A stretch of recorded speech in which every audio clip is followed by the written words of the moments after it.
Yo, what's up mga kabilog? Ito nga pala yung gamit natin sa pag-motovlog. Ayan siya. Papakita ko sa inyo yung laman. Ito siya guys. Siya. Ayan siya. Insta360 X4. Ayan. Ito siya.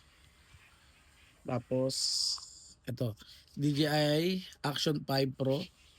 Ito. Maganda rin yung video quality nito. Na-testing ko na siya.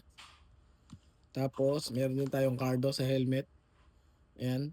Pag may mga kasama tayo sa rides, usap-usap. Ayan, hindi na tayo kailangan mag-walkie-talkie. Tapos, DJI Mic 3. Ayan, dalawang peraso siya. Ito siya guys. Kinukunik ko dito sa dalawang camera kasi dalawa siya. Pwede rin naman i-connect tong ito, Cardo. Pwede rin siya i-connect dito sa 360. Ayan dyan. Hindi ko lang alam kung kayang i-connect dito sa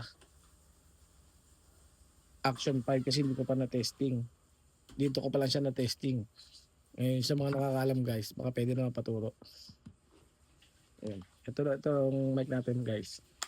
Yun lang naman gamit natin. Basic. Wala pa tayong pambili ng mga ano mamahaling gamit. Yan pa lang.